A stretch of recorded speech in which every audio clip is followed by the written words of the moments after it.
Song of the Dolphin Boy, Chapter 10.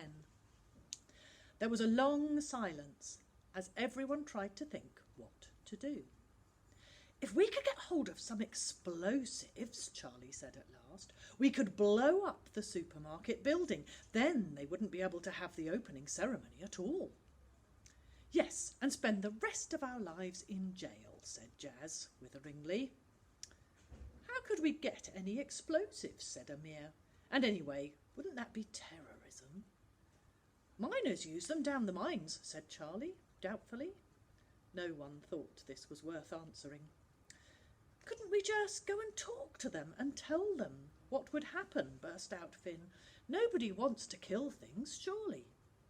"They wouldn't listen," said Kyla bitterly. "They don't listen to anyone. Mum's written loads of letters about how all the little shops will go out of business, but they don't care." "Yes, but killing dolphins," said Finn. "Anyway, they wouldn't believe us telling them how bad balloons in the sea are," said Jazz. "Can you imagine them even bothering to talk to a bunch of kids?" "I think we should get lots of dog poo and throw it at them," said Dougie, who had stopped being awestruck by being in the lighthouse crew and was his old self again. "Dougie!" chorused the others. "This isn't a game, Dougie," said Finn hotly. I'm only saying," said Dougie, aggrieved. "We'll have to start a campaign," said Jazz. "There isn't time," said Finn. "Dougie said the ceremony's on Monday, and it's Saturday now. That's the day after tomorrow." The children sat in silence, thinking furiously. They were concentrating so hard they didn't hear the footsteps coming up the ladder, and started with surprise when the trapdoor went up and Professor Jameson's head appeared. "Which of you is Dougie?" he said. "That's me," said Dougie, looking anxious. "Your mother's called to make sure you got here safely," said the Professor. "She said you'd come to get some statistics from me." There was an embarrassed silence. "I don't exactly know what statistics is," Dougie said at last. "It's facts," said Amir. "Information." "We're doing a project," said Charlie. "On dolphins," said Finn. "No," said Charlie, "it's on rock pools." "You don't seem very sure," said Professor Jameson. "The thing is, Dad," said Jazz, "it's not exactly a project, more a protest meeting." She saw the surprised look on the faces of the others and said, "Think about it. We haven't got time to do a project and sort out the balloon thing as well. We'd better just tell him. He might be useful." "Thank you, Jazz," her father said mildly. "I'm always happy to help." "It's that awful new supermarket in Rothymuir," Kyla burst out. "The one that's opening on Monday and that's going to put us out of business. They're going to release 5,000 balloons. "It's wicked," said Finn hoarsely. "It's murder." Professor Jameson looked grave. "It is indeed appalling," he said. "I quite see that you need a protest meeting." "We're going to stop them," said Dougie proudly. "I see. May I ask how?" "We don't know," said Jess. "We're still thinking." "Well, do you know, the simplest way is often the best," said Professor Jameson. "Why don't I just phone them up and ask them to reconsider? We can go downstairs, and I'll do it now if you like." "They won't listen," said Kyla. "They never do." "Not to us," said Jazz, "but there's a chance they might listen to my dad." Jazz was used to her father's study, but the others looked round in awe. The big room was crammed with books and documents. The walls were covered with charts, maps and pictures, and a couple of impressive computers stood on the professor's desk. Finn could hardly stand still, but the others were looking round curiously. Charlie was nodding knowledgeably at a map of the bay, showing the movements of currents. Kyla was admiring a picture of a seal pup on the cover of a book. Amir's fingers were clearly itching to have a go on one of the big computers. Only Dougie had been distracted by a scab he was picking on his knee. You don't happen to have a phone number for the supermarket, do you? Said the professor, rootling among the papers on his desk, as if he might magically find it there. Amir pulled out his phone and scrolled down it for a few moments. Found it, he said, holding it out to show him. Excellent piece of research, said the professor. Have you considered a career in marine biology? I could... Dad, said Jazz. Sorry, said the professor. Now, give me that number. Let's see what we can do. Finn held his breath as the professor, who had finally been put through to the manager of the new supermarket, politely explained that releasing 5,000 balloons would cause death and destruction to a large number of birds and animals.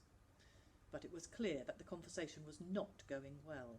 As the voice on the other end of the line got louder and angrier, Finn balled his fists so tightly that his nails started digging into the palms of his hands. In the end, the professor was obliged to hold the phone away from his ear to avoid being deafened. He replaced the receiver on the cradle and turned to face the children. Jas was shocked. She had never seen her father look so angry. Disgraceful, said the professor. Stupid and irresponsible. And all because of some football player who's supposed to be at the opening. A footballer, said Charlie eagerly. Who? Never heard of him, said the professor crossly. Tom, someone. Heston, Heatherton. Not Tom Henderson, breathed Charlie, exchanging looks with Amir. Henderson, yes. The press will be there, newspapers, radio. This Henderson's supposed to be pressing the button to release the balloons. Of all the stupid... And it's the first time I've been called a crackpot, too. I shall make a strong complaint to the local council. Surely they must be able to put a stop to... It's the weekend, Dad. It's Saturday. The offices will be closed, Jas said unhappily. There's no time before the ceremony on Monday. Then I shall send a strongly worded complaint to the Environmental Department, said the professor. We must make sure this doesn't happen again. Now, I'm sorry, children. I don't see what else I can do, and I have some urgent emails to attend to. But we can't just... You can't just... stammered Finn. Jas made a face at him. Her father's attention had moved away. He was already thinking about something else. The children filed silently out of the study and climbed back up to the lantern room. Tom Henderson, Charlie said reverently. In Rothiemure? I don't believe it. Oh, he's just the greatest, said Amir. Did you see that goal in the last minute of overtime against Celtic? It sealed the match. Shut up, burst out Finn. What are you talking about football for? Don't you get how awful this is? I've got friends out there in the sea. They're probably going to die. Sorry, Finn, mumbled Charlie and Amir. I'm going to make a poster with a picture of a dolphin on it, said Kyla, and put it up in our shop window. That's a good idea, Kyla, said Jas. Actually, it's a great idea. We can make loads of posters and stick them up all over Stromhead and Rothiemure.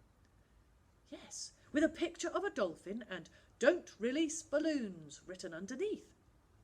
No, it should say "Balloons kill dolphins," said Finn passionately.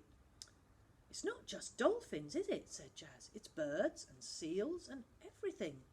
How about "Balloons kill wildlife. Stop the balloon release," said Amir. The others nodded. We'll need lots of sheets of paper and felt tips, said Jas. Charlie was looking uncomfortable. I don't know, he said. Oh, I'm rubbish at drawing and writing. We only need one really good one, said Jas. Kyla's best at drawing. She can do it, and I'll make copies. Dad's got a really good printer. Then we can get the bus into Rothiemure and put them up everywhere. Mum'll never let us go to Rothiemure without her, said Dougie. You can leave that bit to Amir and Finn and me. Then said Charlie grandly. What's the time? Dougie said suddenly. Mum said I've got to be home by 12. What are we going to tell her about the Rockpool project and the data and everything? We'd better drop that story, said Amir. Just tell her we've changed our minds and we're setting up a protest group, said Jas. Kyla nodded. She won't mind that. She'll be pleased. It's about trying to save the village shop too.